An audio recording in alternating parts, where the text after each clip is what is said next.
राजस्थान। ये नाम सुनते ही जहन में क्या आता है?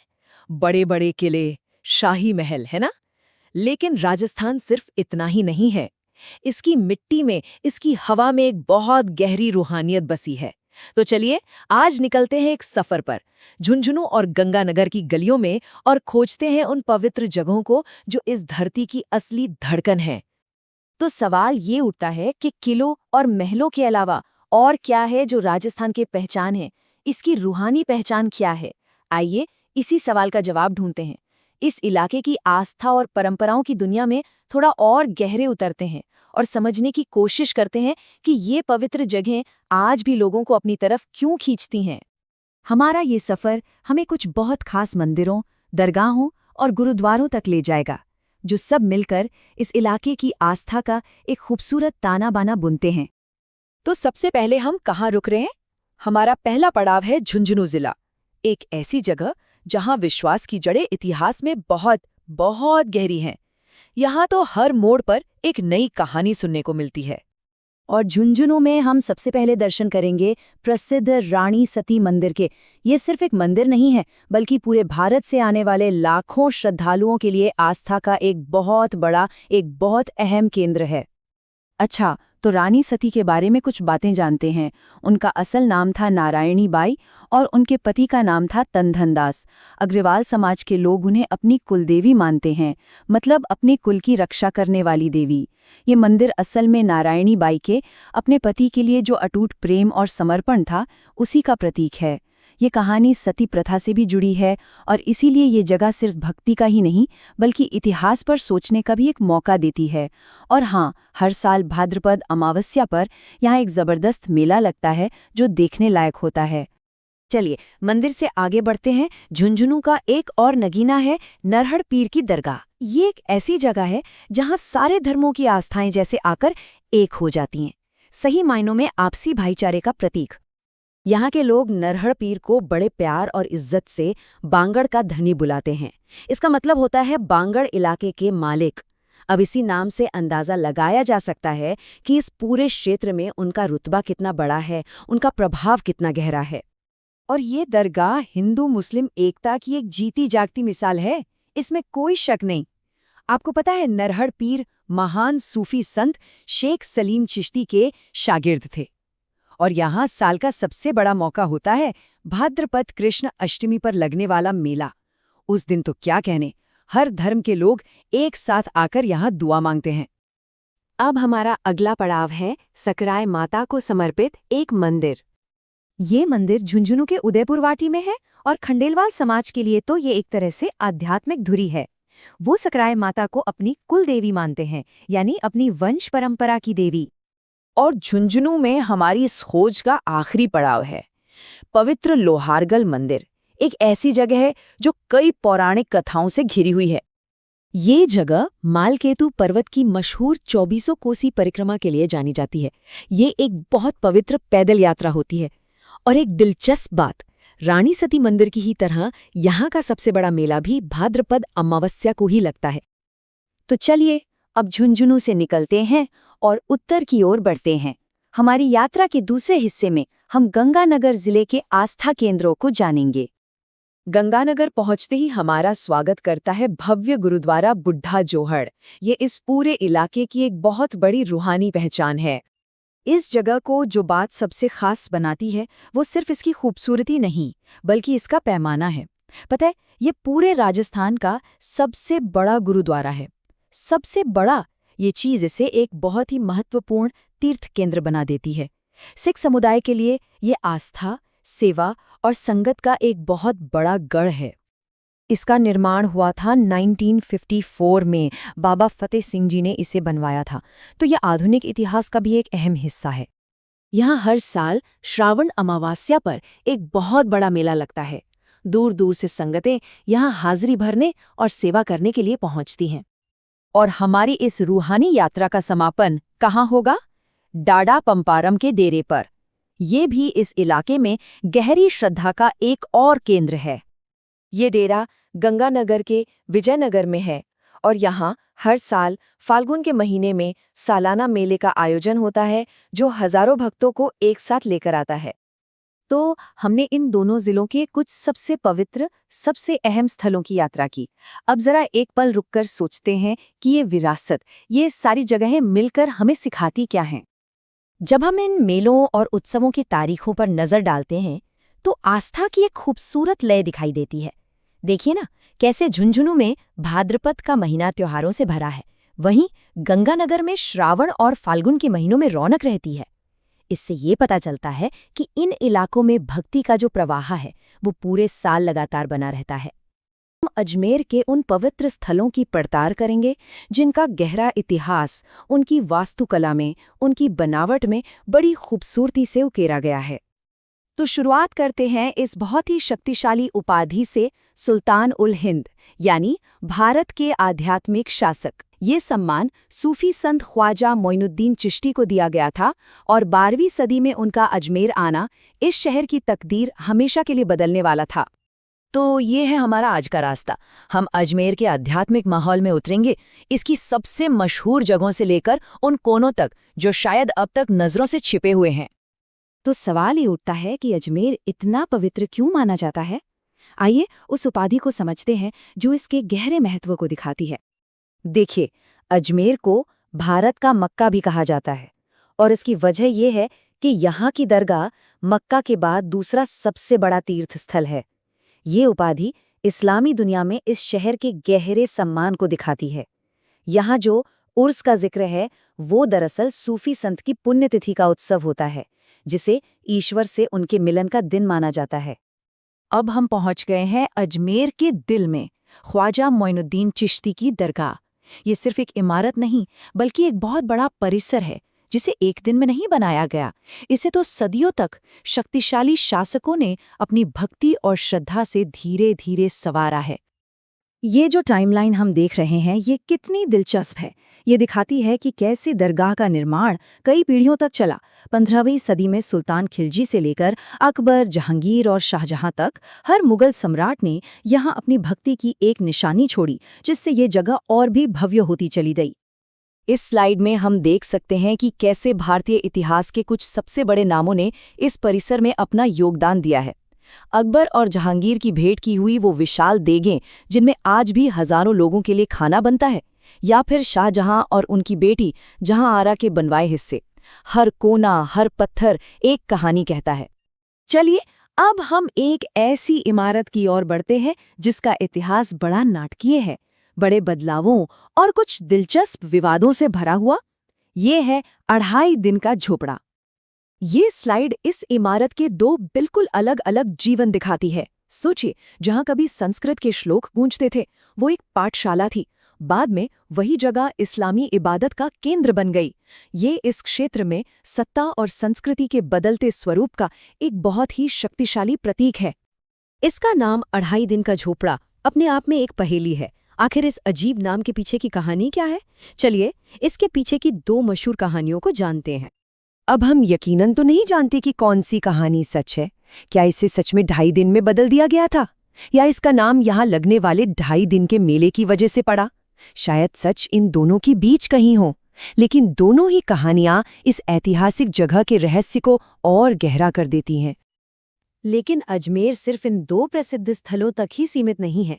यहाँ और भी कई महत्वपूर्ण पूजा स्थल हैं जो शहर में अलग अलग धर्मों और आस्थाओं के संगम को बड़ी खूबसूरती से दिखाते हैं। जैसे कि ये दरगाह, ये दिखाती है कि चिश्ती सूफी सिलसिले का प्रभाव मुख्य दरगाह से कहीं आगे तक फैला हुआ था, जो इस पूरे क्षेत्र में उनके गहरे आध्यात्मिक असर को दर्शाता है। और फिर यहाँ बाबा रामदेव को समर्पित ये महत्वपूर्ण मंदिर है जिसे मिनी रामदेवरा भी कहते हैं। ये इस बात का सबूत है कि अजमेर हिंदू तीर्थयात्रियों के लिए भी उतना ही बड़ा आस्था का केंद्र है। और 1999 में बना ये साईं बाबा मंदिर इस बात का सबूत है कि अजमेर की कहानी अभी खत्म नहीं हुई है। ये शहर आज भी एक जीवंत आध्यात्मिक केंद्र है जहां नई आस्थाएं भी अपनी जगह बना रही हैं और इतिहास लगातार लिखा जा रहा है। निम्बार्क संप्रदाय से ये एक बहुत ही प्रमुख वैष्णव परंपरा है और इसकी जड़ें इस क्षेत्र में बहुत बहुत गहरी हैं। अच्छा, इस संप्रदाय का जो मूल सिद्धांत है ना, वही इसे इतना खास बनाता है। देखिए, यहाँ राधा और कृष्ण को दो अलग-अलग देवी देवता के रूप में नहीं पूजा जाता, नहीं, बल्कि उन्हें एक अविभाज्य दिव्य जोड़े यानी युगल रूप में पूजा जाता है। ये उनके दिव्य प्रेम की एकता का प्रतीक है। और इस संप्रदाय का जो मुख्य केंद्र है, जिसे प्रधान पीठ कहते हैं, वो किशनगढ़ के सलेमाबाद में है। ये सिर्फ इसका कोई हेडक्वार्टर नहीं, बल्कि इसका उद्गम स्थल भी है। और हाँ, हर साल राधा अष्टमी पर यहाँ एक बहुत बड़ा मेला लगता है, जो दूर दूर से भक्तों को अपनी ओर खींच लाता है। तो ये तो हुई फिलॉसफी की बात है ना, पर ये दर्शन असल जिंदगी में रोज की पूजा में कैसे दिखता है? खैर, सलीमाबाद में स्थापित ये सोच काचरिया मंदिर की दैनिक पूजा अर्चना में जीवंत हो उठती है। चलिए देखते हैं कैसे। इस मंदिर की एक और खासियत है, और वो है यहाँ की मूर्तियाँ। भगवान कृष्ण की मूर्ति अष्टधातु यानी 8 धातुओं के एक बहुत ही पवित्र मिश्रण से बनी है, जबकि राधा जी की मूर्ति पीतल से। ये छोटा सा जो फर्क है ना, यही इस मंदिर को और भी खास बना देता है। मूर्तियों के अलावा इस मंदिर का अपना एक प्रमुख त्योहार भी है।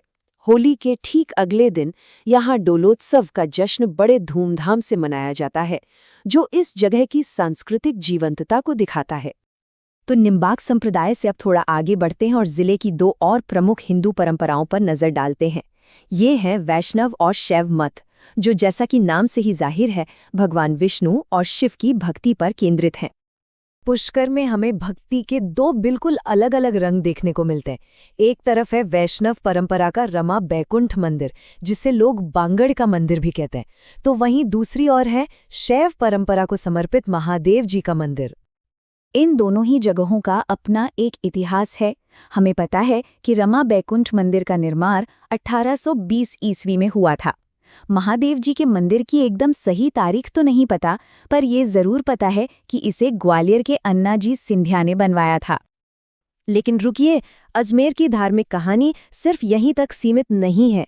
यहाँ तो अलग अलग विश्वासों का एक इतना सुंदर ताना बाना बुना हुआ है कि वही इसकी असली पहचान है।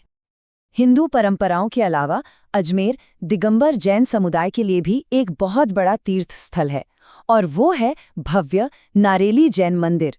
ये इस जिले के धार्मिक परिदृश्य में एक और खूबसूरत रंग जोड़ता है। और इस विविधता में एक और अनूठा रंग जोड़ता है किशनगढ़ का 9 ग्रहों का मंदिर।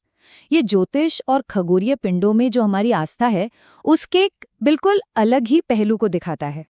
जरा सोचिए, एक ही जिले के अंदर निम्बाक संप्रदाय, वैष्णव, शैव, जैन धर्म और यहाँ तक कि ज्योतिषीय पूजा भी, आस्था का ऐसा संगम मिलना वाकई असाधारण है। इससे पहले बात करते हैं ब्रह्मा जी के मंदिर की। पता है ये मंदिर कितना पुराना है? इसकी नींव सोचिए 14वीं शताब्दी में आदि गुरु शंकराचार्य ने रखी थी, और आज जो इसका शानदार रूप हम देखते हैं, उसे 1809 में गोकुलचंद पारेख ने तैयार करवाया था। ये मंदिर ठीक उसी पवित्र पुष्कर झील के किनारे बसा है, और अंदर क्या है खास?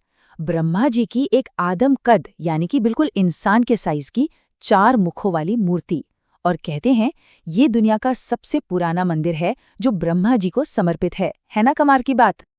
लेकिन सृष्टिकर्ता यहाँ अकेले नहीं थे। उनकी कहानी से जुड़ी है एक और कहानी, जो हमें पास की ही एक पहाड़ी पर ले चलती है। और ये कनेक्शन बहुत ही दिलचस्प है। एक तरफ ब्रह्मा जी का मंदिर और दूसरी तरफ पास की रत्नागिरी पहाड़ी पर उनकी पत्नी सावित्री का मंदिर। और सबसे कमाल की बात जानते हैं क्या है? दोनों ही मंदिरों को उनका आज का स्वरूप देने वाले एक ही शख्स थे, गोकुलचंद पारेख। मतलब ये वाकई एक डिवाइन कनेक्शन है। और हाँ, इस प्राचीन जगह पर एक मॉडर्न टच भी है। 2016 में यहाँ सावित्री माता रोपवे शुरू किया गया। ये राजस्थान का तीसरा रोपवे है, जिससे श्रद्धालुओं के लिए पहाड़ी पर चढ़ना कितना आसान हो गया है। तो ब्रह्मा और उनके परिवार की कहानी के बाद अब अजमेर की जमीन हमें एक और देवता की तरफ ले चलती है, संरक्षक भगवान विष्णु। यहाँ उनके भी कई अलग अलग रूप देखने को मिलते हैं। पुष्कर में ही एक और बहुत पुराना मंदिर है, वराह मंदिर। ये 12वीं सदी का है, जिसे चौहान राजा अर्नोराज ने बनवाया था। और ये मंदिर भगवान विष्णु के वराह अवतार यानी उनके जंगली सुअर वाले रूप को समर्पित है। अच्छा, अगले मंदिर पर जाने से पहले एक आर्किटेक्चरल स्टाइल को समझना जरूरी है, द्रविड़ शैली। ये साउथ इंडियन स्टाइल है, जिसकी सबसे बड़ी पहचान है इसके ऊंचे ऊंचे सजे धजे गेटवे, जिन्हें गोपुरम कहते हैं। अब शायद मन में सवाल आ रहा होगा कि राजस्थान में साउथ इंडियन स्टाइल का क्या काम? तो सुनिए, हैरानी की बात यही है कि इसी द्रविड़ शैली में बना राजस्थान का सबसे बड़ा मंदिर यही पुष्कर में है। जी हाँ, ये है रंगनाथ जी का मंदिर। इसे 1844 में सेठ पूरणमल ने बनवाया था। ये मंदिर विष्णु भगवान का है और अपने विशाल गोपुरम के लिए इतना मशहूर है कि लगता है मानो पुष्कर में साउथ इंडिया का एक टुकड़ा आ गया हो। लेकिन अजमेर की कहानी सिर्फ एक आस्था की नहीं है, ये जमीन तो कई धर्मों का संगम है। तो चलिए अब हिंदू मंदिरों से आगे बढ़कर यहाँ के एक शानदार जैन रत्न को देखते हैं। अजमेर शहर के ठीक बीच में है सोनी जी की नस्या, पर लोग इसे एक और नाम से ज्यादा जानते हैं। इसके लाल पत्थर और इसकी बेमिसाल खूबसूरती की वजह से इसे कहते हैं लाल मंदिर। और इसके बनने की कहानी भी बड़ी प्यारी है। 1864 में इसका काम शुरू किया मूलचंद सोनी जी ने, और ठीक एक साल बाद 1865 में उनके बेटे टीकम चंद सोनी ने इस खूबसूरत विरासत को पूरा किया। पिता पुत्र की एक शानदार देन। तो ये एक जैन मंदिर है जो पहले तीर्थंकर आदिनाथ जी को समर्पित है, और जैसा मैंने बताया, अपने लाल रंग की वजह से ये लाल मंदिर के नाम से मशहूर हो गया। जब भी उदयपुर का नाम लिया जाता है तो जहन में सबसे पहले क्या आता है? खूबसूरत झीलें हैं ना, और वो बड़े बड़े शानदार महल। बिल्कुल।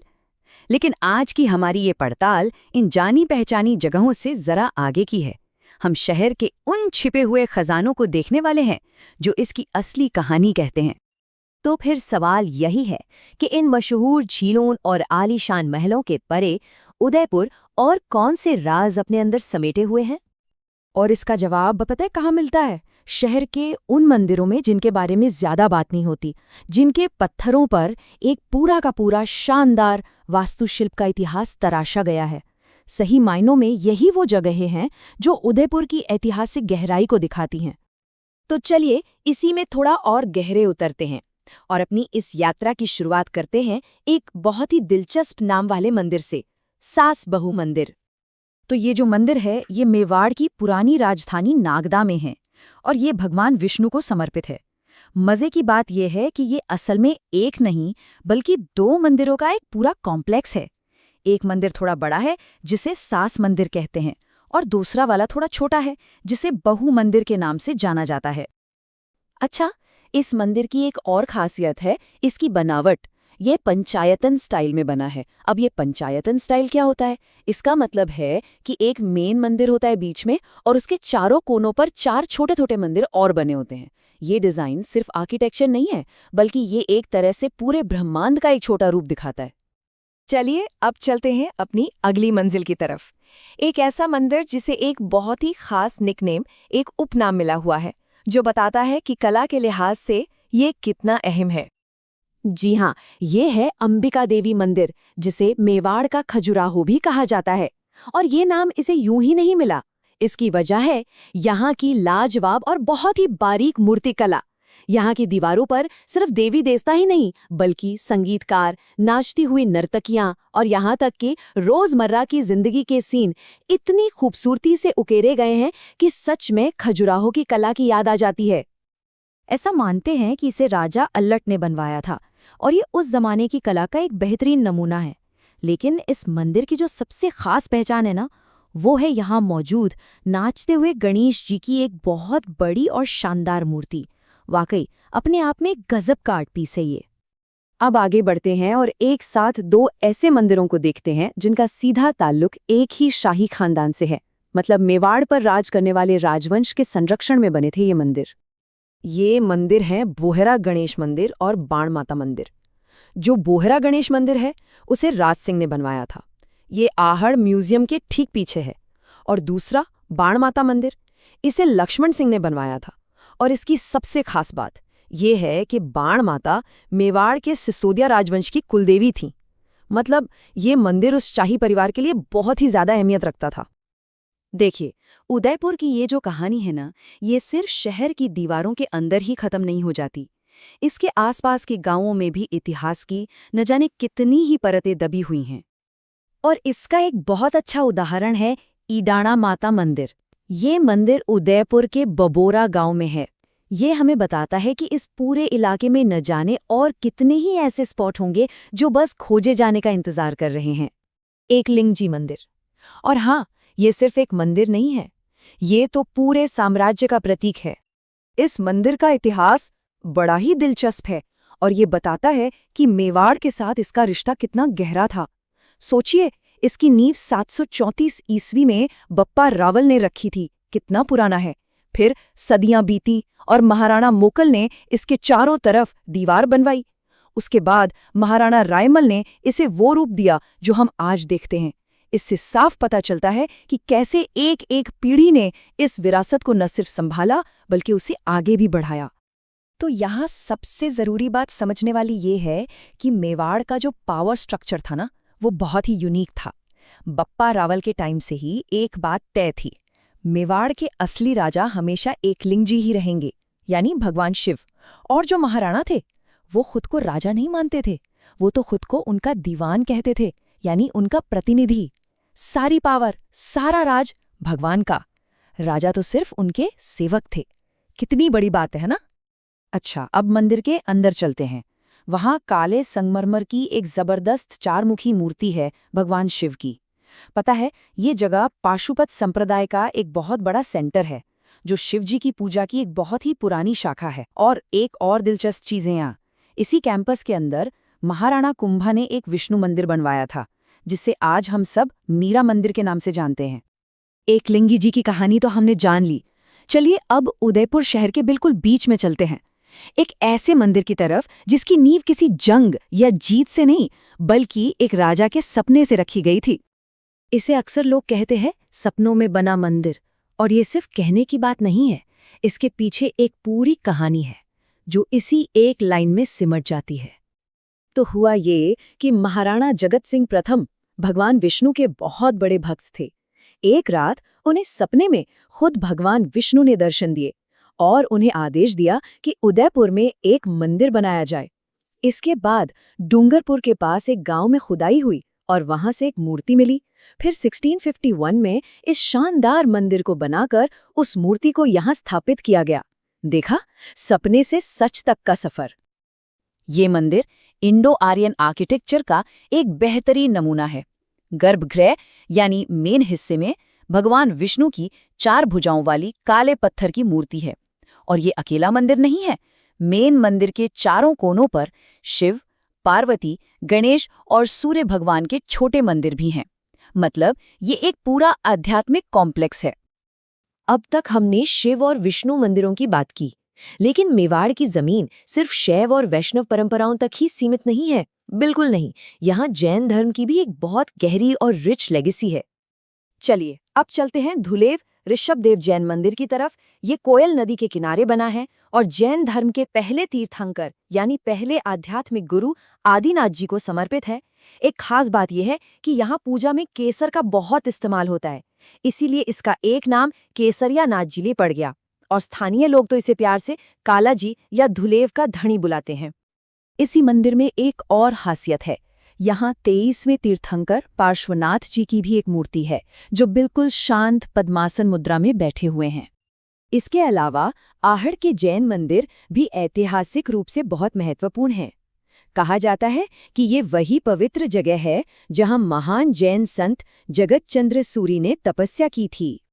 तो हमने बड़े मंदिरों की बात कर ली, अब चलिए कुछ ऐसे मंदिरों को देखते हैं जिनके बारे में शायद कम लोग जानते हैं, लेकिन जो ऐतिहासिक रूप से बहुत महत्वपूर्ण हैं। इन्हें मेवाड़ की शाही विरासत के छुपे हुए खजाने कह सकते हैं। जैसे कि जावर का विष्णु मंदिर, ये मंदिर बनवाया था महान राणा कुंभा की बेटी रमाबाई ने। ये उनकी भक्ति का सबूत है और इतिहास में इसके वास्तुकार का नाम भी मिलता है, ईश्वर। सोचिए कितनी डिटेल है। और आखिर में बात करते हैं गुप्तेश्वर महादेव मंदिर की। ये हाड़ा पर्वत की चोटी पर है और इसकी पवित्रता इतनी मानी जाती है कि इसकी तुलना सीधे अमरनाथ से की जाती है। इसे मेवाड़ का अमरनाथ भी कहते हैं। ये दिखाता है कि इस पूरे इलाके का आध्यात्मिक महत्व कितना ज्यादा है। कभी सोचा है कि आस्था का एक कदम कैसे एक पूरे लैंडस्केप को बदल सकता है? आज हम एक ऐसी ही यात्रा पर चलेंगे, एक मूर्ति को बचाने की कहानी जिसने एक छोटे से गांव को कला और संस्कृति का एक ऐसा केंद्र बना दिया जिसे आज पूरी दुनिया जानती है। चलिए समझते हैं नाथद्वारा की इस अद्भुत कहानी को। तो सवाल यही है, क्या सच में एक मूर्ति में इतनी शक्ति हो सकती है कि वो एक गुमनाम से गांव को एक वर्ल्ड फेमस कल्चरल सिटी बना दे? सुनने में शायद ये थोड़ा मुश्किल लगे, लेकिन नाथद्वारा की कहानी हमें यही दिखाती है कि कैसे आस्था, कला और इतिहास मिलकर कुछ कमाल का बना सकते हैं। और इस सवाल का जवाब हमें आज से 350 साल पहले के एक बहुत ही मुश्किल दौर में ले जाता है। ये सिर्फ एक मूर्ति को यहाँ से वहाँ ले जाने की कहानी नहीं है। नहीं, ये एक ऐसी यात्रा की कहानी है जिसने एक पूरी की पूरी नई संस्कृति को ही जन्म दे दिया। तो कहानी शुरू होती है साल 1669 में। मुगल सम्राट औरंगजेब का फरमान आता है कि हिंदू मंदिरों को नष्ट कर दिया जाए। ऐसे मुश्किल समय में पुजारी गोस्वामी दामोदर जी और गोविंद जी एक बहुत बड़ा और साहसी कदम उठाते हैं। वो श्रीनाथ जी की पवित्र मूर्ति को बचाने के लिए वृंदावन से निकल पड़ते हैं।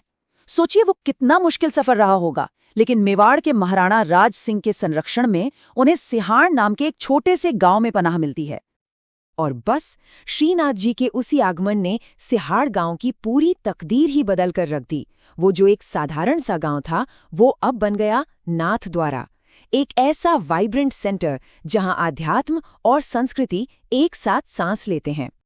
ये सिर्फ नाम बदलना नहीं था, नहीं, ये तो पहचान का एक पूरा ट्रांसफॉर्मेशन था। सिहाड़ अब नाथद्वारा था, मतलब श्रीनाथ जी का द्वार। और देखते ही देखते ये वैष्णव धर्म के वल्लभ संप्रदाय का सबसे बड़ा, सबसे जरूरी गढ़ बन गया, और ये विरासत आज तक कायम है। अच्छा, यहाँ एक बहुत ही दिलचस्प बात है। नाथद्वारा में श्रीनाथ जी के मंदिर को मंदिर नहीं कहते, बल्कि हवेली कहते हैं। अब ऐसा क्यों? क्योंकि भक्तों के लिए श्रीनाथ जी सिर्फ एक देवता नहीं है, बल्कि वो एक जीते जागते राजा हैं, और उनकी हवेली ही उनका शाही महल है। ये छोटी सी बात उनके गहरी आस्था के बारे में बहुत कुछ बता जाती है। तो नाथद्वारा की पहचान असल में 3 स्तंभों पर टिकी है। यहाँ के देवता को कहते हैं 7 ध्वजा के स्वामी। यहाँ का जो भक्ति संगीत है वो कहलाता है हवेली संगीत। और यहाँ की जो पेंटिंग्स है, जो कमाल की चित्रकला है, वो पिछवाई कला के नाम से दुनिया भर में मशहूर है। ये तीनों चीजें मिलकर ही नाथद्वारा की आत्मा बनाती हैं। तो ये जो संस्कृति है, ये रोजमर्रा की जिंदगी में दिखती कैसे है? इसका जवाब मिलता है नाथद्वारा के बिल्कुल अनोखे त्योहारों में, जो शायद ही कहीं और देखने को मिले। यहाँ के त्योहार भी उतने ही खास हैं। जरा सोचिए अन्नकूट महोत्सव के बारे में, जहाँ पके हुए चावल के एक पहाड़ को आदिवासी समुदाय के लोग पारंपरिक तरीके से लूटते हैं, या फिर गुलाबी गणगौर का वो खूबसूरत नज़ारा, और होली पर होने वाली एकदम अलग बादशाह होली और एनर्जी से भरा डांग नृत्य। ये सिर्फ फेस्टिवल्स नहीं हैं, ये वो जिंदा परंपराएं हैं जो इस जगह को धड़काती हैं। लेकिन कहानी सिर्फ नाथद्वारा पर खत्म नहीं होती। श्रीनाथ जी की वजह से जिस इलाके को पहचान मिली, वो पूरा राजसमंद जिला ही आस्था के ऐसे कई पावरफुल सेंटर्स से भरा हुआ है। जैसे कि कांकरोली का द्वारिकाधीश मंदिर, ये भी वल्लभ संप्रदाय का एक बहुत बड़ा केंद्र है। और मजे की बात ये है कि इसे भी उन्हीं महाराणा राज सिंह ने बनवाया था, जिन्होंने श्रीनाथ जी को बचाया था। मतलब इससे उनके विजन का पता चलता है। और अगर हम वक्त में थोड़ा और पीछे जाएं, तो उनवास में हमें 11वीं सदी का पिपलाज माता मंदिर मिलता है। ये हमें याद दिलाता है कि इस जमीन की आध्यात्मिक जड़ें कितनी ज्यादा गहरी और पुरानी हैं। और कुछ कहानियां तो हमें सीधे पौराणिक काल तक ले जाती हैं। जैसे फरारा में कुंतेश्वर महादेव मंदिर, माना जाता है कि इसे महाभारत के समय खुद पांडवों की मां कुंती ने स्थापित किया था। ये इतिहास और पौराणिक कथाओं का एक अद्भुत मेल है। और इस पूरे इलाके की आस्था की धुरी है एक बहुत ही पवित्र तीर्थ यात्रा, जिसे कहते हैं मेवाड़ के 4 धाम। और ये सिर्फ 4 मंदिरों के दर्शन करना नहीं है, बल्कि ये तो मेवाड़ की संस्कृति में डूब जाने जैसा है। तो अब जरा और करीब से देखते हैं मेवाड़ के इन 4 धामों को और जानते हैं कि आखिर ये इतने खास क्यों हैं।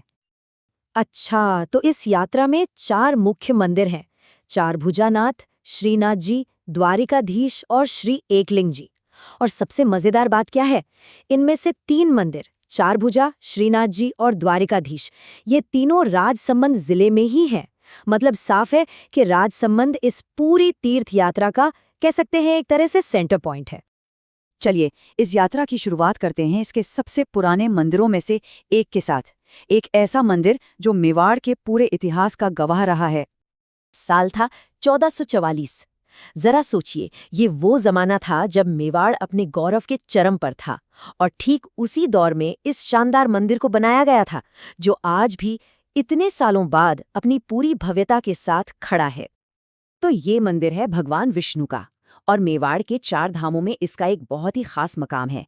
पर यहाँ की असली रौनक वो तो देखने को मिलती है जल झूलनी एकादशी के दिन। उस दिन यहाँ एक बहुत बड़ा मेला लगता है और हजारों लाखों लोग भगवान चारभुजा नाथ के दर्शन करने के लिए आते हैं। अब ये जल झूलनी एकादशी है क्या? देखिए, ये दिन यहाँ एक बहुत बड़े त्योहार जैसा होता है। भाद्रपद महीने की 11 को भगवान की मूर्तियों को पालकी में बिठाकर पास के तालाब तक ले जाया जाता है और वहाँ उन्हें पवित्र स्नान कराया जाता है। आप सोच सकते हैं कि आस्था और उत्सव का कितना अद्भुत संगम होता होगा वो। तो ये तो हुए 4 धाम, लेकिन कहानी यहीं खत्म नहीं होती। राजसमंद में और भी कई ऐसे मंदिर हैं जिनकी अपनी अनूठी कहानियां हैं। चलिए कुछ और ऐसे ही छिपे हुए खजानों को खोजते हैं। मेवाड़ की वो दीवार जिसे कोई भेद नहीं पाया, कुंभलगढ़ का किला। उसी किले के अंदर है नीलकंठ महादेव का मंदिर। 1458 में बना ये मंदिर सिर्फ एक पूजा की जगह नहीं है, बल्कि इसे किले की शक्ति का प्रतीक भी माना जाता है। और इसका एक और नाम है सर्वतोभद्र मंदिर। क्यों?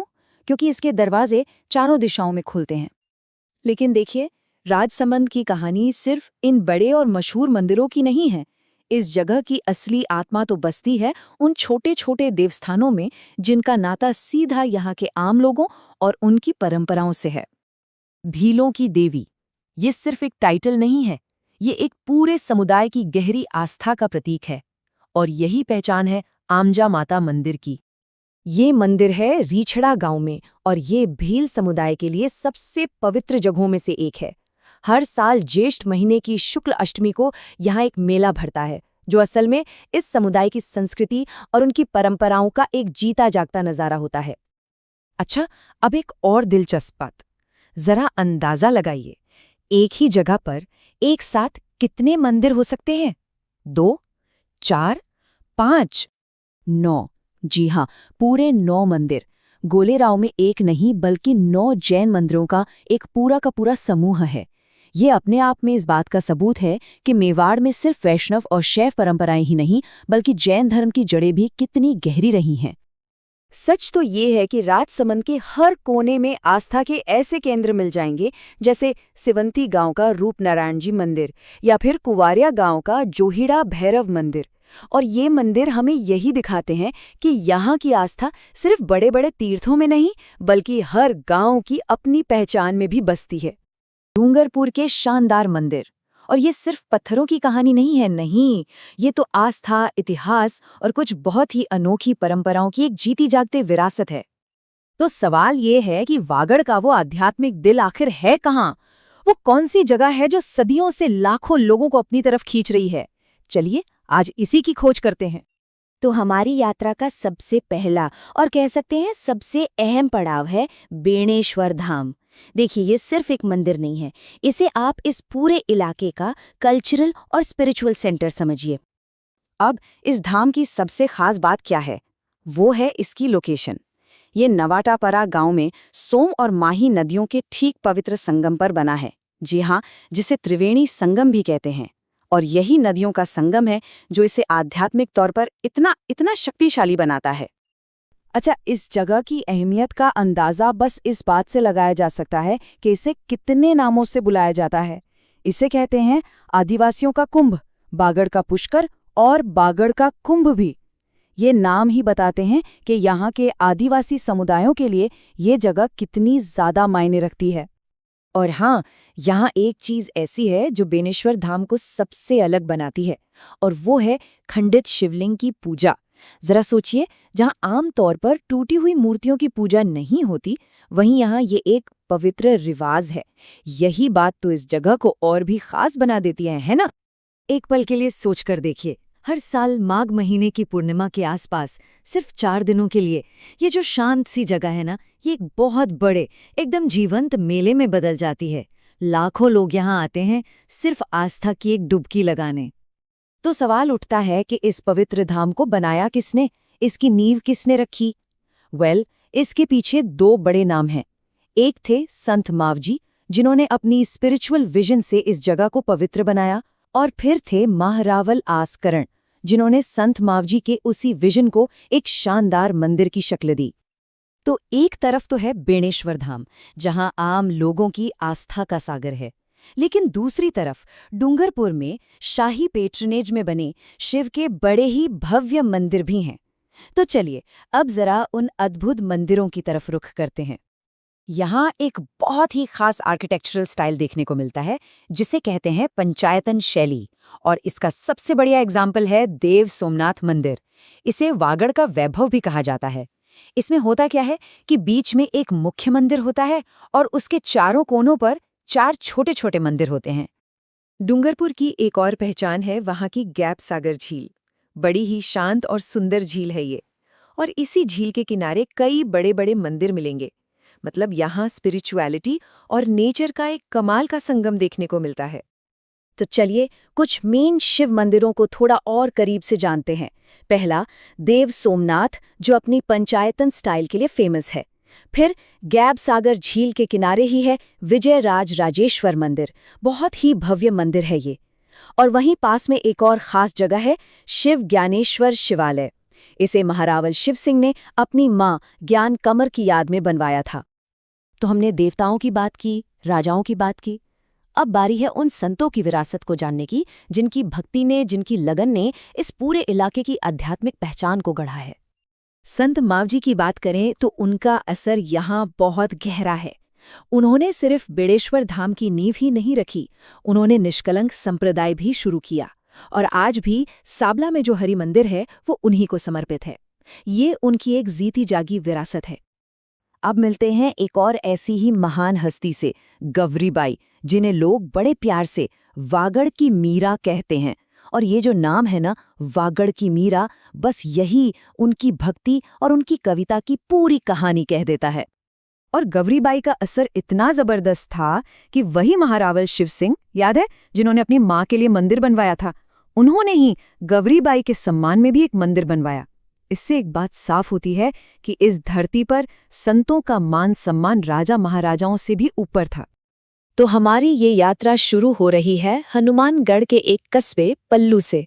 यहाँ 2 बहुत ही अहम मंदिर हैं जो इस पूरे इलाके की आस्था का केंद्र हैं।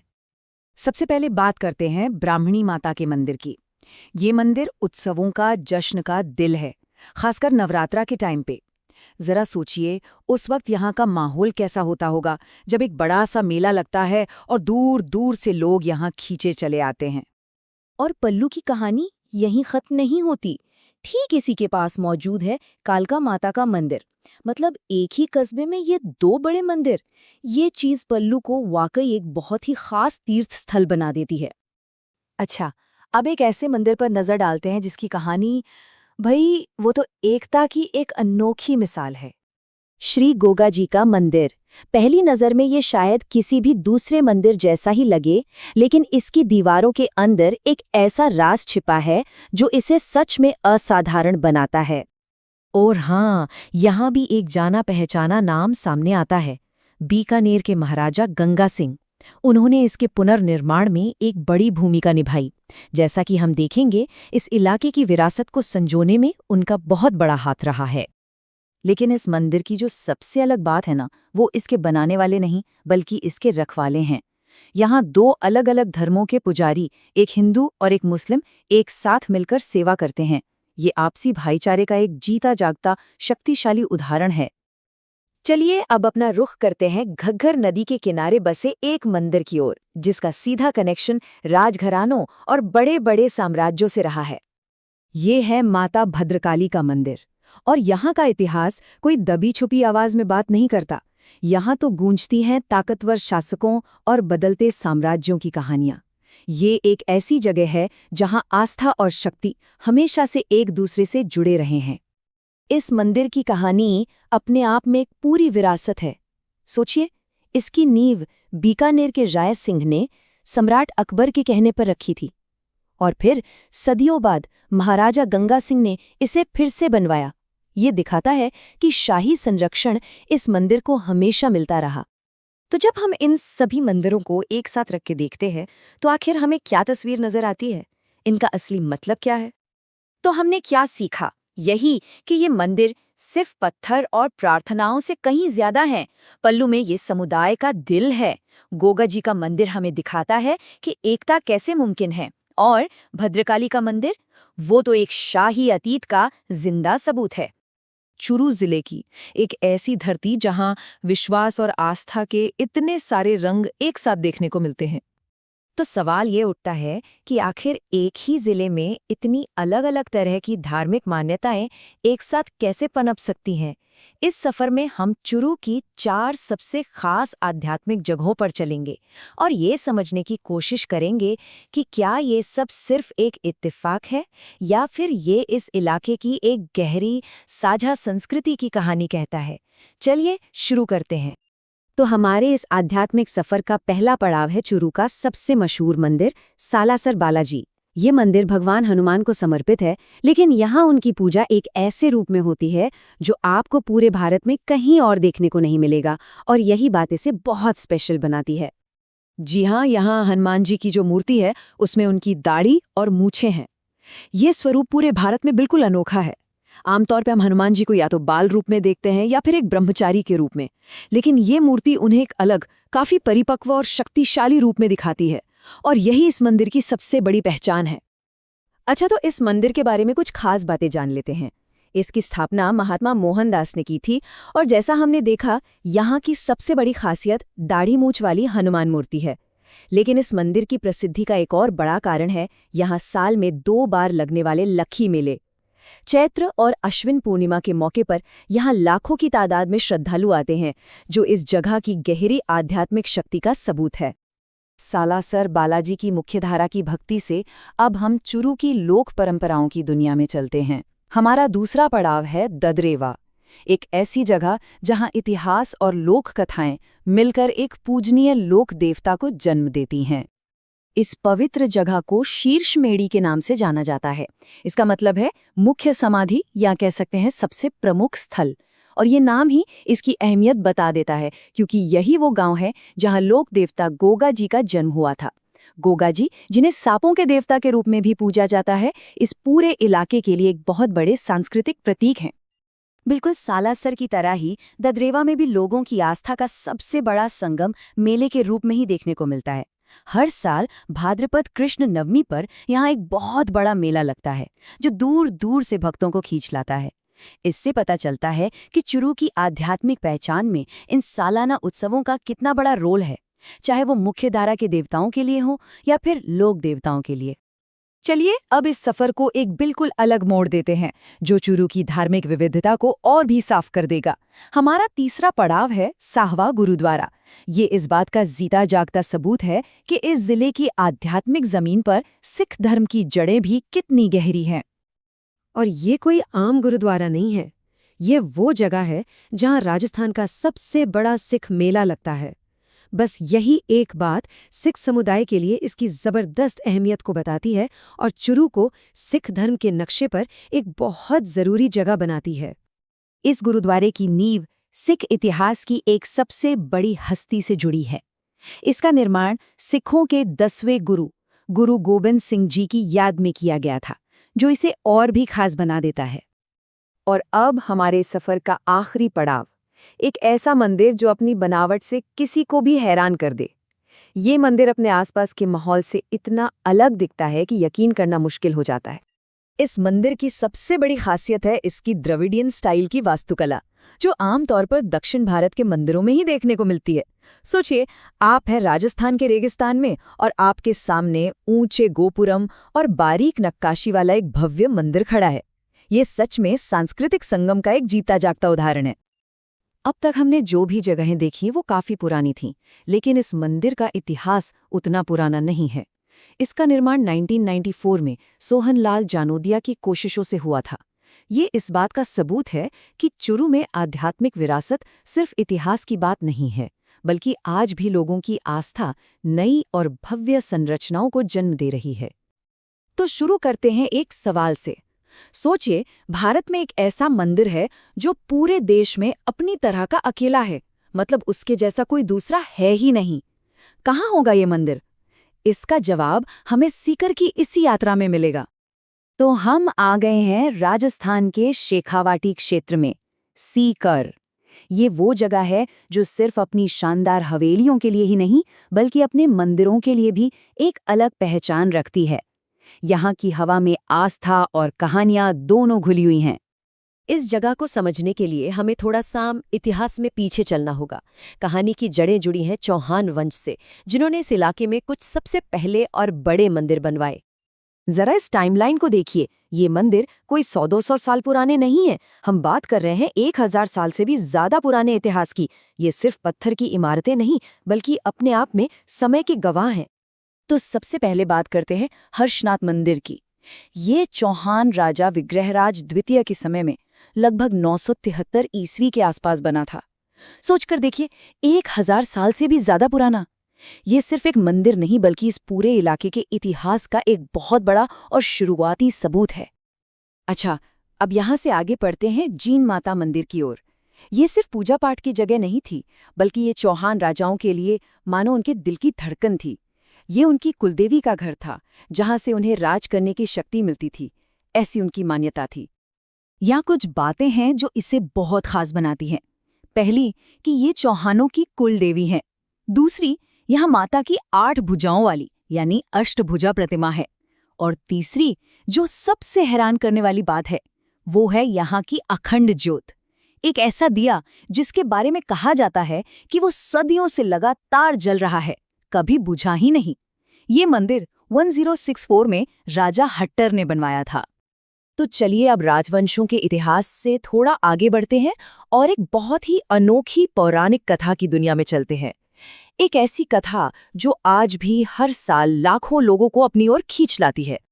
खाटू श्याम जी की कहानी को अगर समझना है तो हमें महाभारत के एक बहुत ही वीर योद्धा को जानना होगा, जिनका नाम था बर्बरिक। बर्बरिक और कोई नहीं बल्कि महाबली भीम के पोते थे और उन्हें कुछ अद्भुत शक्तियां मिली हुई थीं। और बस यहीं पर खाटू श्याम जी की कहानी बाकी सबसे एकदम अलग हो जाती है, क्योंकि यहाँ बर्बरिक के पूरे शरीर की नहीं, बल्कि सिर्फ उनके शीश की यानी उनके सिर की पूजा होती है। और शायद यही एक बात इस जगह को पूरे भारत में इतना प्रसिद्ध बनाती है। और इस मंदिर की लोकप्रियता का अंदाजा लगाना हो तो यहाँ लगने वाले सालाना मेले से लगाया जा सकता है। हर साल फागुन महीने की शुक्ल एकादशी और द्वादशी को यहाँ इतना बड़ा मेला लगता है कि देश विदेश से लाखों लोग पहुँचते हैं। तो अब हमारी ये यात्रा अपने आखिरी पड़ाव पर पहुंच रही है और यहीं हमें उस सवाल का जवाब मिलेगा जो हमने बिल्कुल शुरुआत में पूछा था। तो चलिए रेवासा की ओर। तो हमारी उस पहेली का जवाब है सीकर के रेवासा में बना भारत का इकलौता सप्त गौमाता मंदिर। जी हाँ, बिल्कुल सही सुना। पूरे देश में अपनी तरह का ये अकेला मंदिर है और यही बात इसे अपने आप में बहुत बहुत ज्यादा खास बना देती है। तो चलिए एक बार फिर से सीकर की इस पूरी आध्यात्मिक यात्रा के सारे मोतियों को एक साथ पिरो कर देखते हैं कि आखिर ये विरासत कितनी विविध और कितनी गहरी है। तो हमने क्या देखा? सीकर के मंदिर सिर्फ पूजा की जगह नहीं है। हर्षनाथ मंदिर हमें इतिहास की जड़ों तक ले जाता है। जीन माता मंदिर अटूट आस्था की कहानी सुनाता है। खाटू श्याम का मंदिर त्याग और भक्ति का एक बिल्कुल अनोखा रूप दिखाता है। और सप्त गौ माता मंदिर तो सीकर को पूरे भारत में एक अलग ही पहचान देता है। हर मंदिर एक धागे की तरह है जो मिलकर सीकर की विरासत की एक खूबसूरत चादर बुनता है। तो अंत में एक सवाल के साथ इस सफर को खत्म करते हैं। सीकर के ये मंदिर, क्या ये सिर्फ ईंट और पत्थर से बनी पूजा की जगह हैं, या फिर ये उन अनगिनत कहानियों, विश्वासों और पीढ़ियों के विरासत के वो संरक्षक हैं जिन्होंने इस भूमि को इतना पवित्र बनाया है? सोचिएगा जरूर।